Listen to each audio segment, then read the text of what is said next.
በመንግስታዊ አገልግሎት አሰጣጥ የሚስተዋለውን የሙስና ወንጀል ለመከላከል የተቋቋመው የስነ ምግባርና ጸረ ሙስና ጥምረት በልዩ ትኩረት ሊሰራ እንደሚገባ አፈ ጉባኤ ፋንቱ ተስፋዬ ያሳሰቡ። የአማራ ክልል የስነ ምግባርና ጸረ ሙስና ኮሚሽን በክልል ደረጃ ከተቋቋመው የስነ ምግባርና ጸረ ሙስና ጥምረት አባላት ጋር የ2018 በጀት ዓመት የግማሽ ዓመት የዕቅድ አፈጻጸም ገምግመዋል። ትዕግስት እሱ ባለው የአማራ ክልል ስነ ምግባርና ጸረ ሙስና ኮሚሽን በክልል ደረጃ ከተቋቋመው የስነ ምግባርና ጸረ ሙስና ጥምረት አባላት ጋር የ2018 በጀት ዓመት የግማሽ ዓመት የዕቅድ አፈጻጸሙን ገምግሟል። የአማራ ክልል ስነ ምግባርና ጸረ ሙስና ኮሚሽን ኮሚሽነር ሀብታሙ ሞገስ ጥምረቱ ሙስናና ብልሹ አሰራሮችን ለመከላከል እየሰራ መሆኑን አንስተዋል። የሀገርን መጻኢ ዕድል ለመወሰንም ሙስናና ብልሹ አሰራርን ማስቆም ይገባል ብለዋል። ብልሹ አሰራርና ሙስና መከላከል በስነ ምግባርና ጸረ ሙስና ብቻ የሚሰራ አይደለም። ይህም መሆኑ ሁሉም ተቋም የሚመለከታቸው ቢሆንም በልዩ ሁኔታ ደግሞ ሊተሳሰሩና ተቀናጅተው ሊሰሩ ይገባሉ የሚባሉ ተቋማትን በመለየት ጥምረቱን የመመስረት ስራ ተሰርቷልኝ። ይህም ጥምረት በመመስረቱ ከመረጃ መለዋወጥ ጀምሮ በየተቋሙ ይነስም ይብዛም ብልሹ አሰራርና ሙስናን ለመከላከል የተጀማመሩ ስራዎች እንዳሉ መገንዘብ ይቻላል።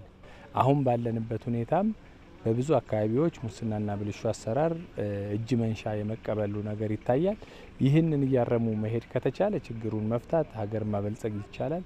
ነገር ግን ችግሩ መፍታት ካልተቻለ ከዚህም በላይ ዋጋ ሊያስከፍል የሀገርን እድገት ወደ ኋላ ሊያስቀር እንደሚችል የሚታመን። የአማራ ክልል ፍትህ ቢሮ ኃላፊ አቶ ብርሃኑ ጎሽም ሙስናን ለማስቆም የበርካታ ተቋማት ቅንጅት እንደሚያስፈልግ ጠቁመዋል። በዚህም የክልሉ ስነ ምግባርና ጸረ ሙስና ጥምረት ሙስናና ብልሹ አሰራርን በማስቀረት ተጠያቂነትን ለማስፈን በአራት መሰረታዊ ጉዳዮች ላይ አተኩሮ እየሰራ ነው ብለዋል። አንደኛው የሙስና ወንጀልን ስርዓት ከማስያዝ አኳያ በማህበረሰቡ ላይ የተፈጠረ የግንዛቤ ፈጠራ ስራ በአግባቡ እየተገመገመ ነው ያለው።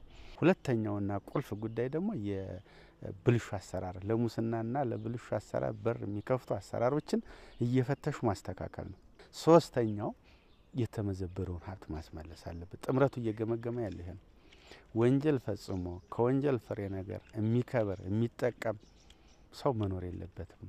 አራተኛውና ዋናው ጉዳይ እነኚህን ሶስቱን አልፎ የመጣ ነገር ተጠያቂነትን ማረጋገጥ ነው። የአማራ ክልል ምክር ቤት አፈ ጉባኤ ወይዘሮ ፋንቱ ተስፋዬ ጥምረቱ በመንግስታዊ አገልግሎት አሰጣጥ ላይ የሙስና ወንጀልን ለመከላከል እየሰራ ይገኛል ብለዋል። በቀጣይም ዜጎች መብታቸውን ያለ እጅ መንሻ እንዲጠቀሙ የበለጠ መስራት ይጠይቃል ነው ያሉት። ስነ ምግባርና ጸረ ሙስና ጥምረት ግብረ ኃይል አለ።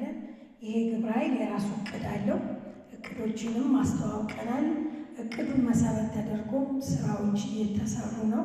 የእያንዳንዱ ስራ ተደምሮ በሀገር ደረጃ ጅምሩ ያመጣው ለውጥ እንዳለ የተገለጸበት ነው። ግን ያመጣው ለውጥ በምንፈልገው ደረጃ ነው ተብሎ የሚወሰድ አይደለም።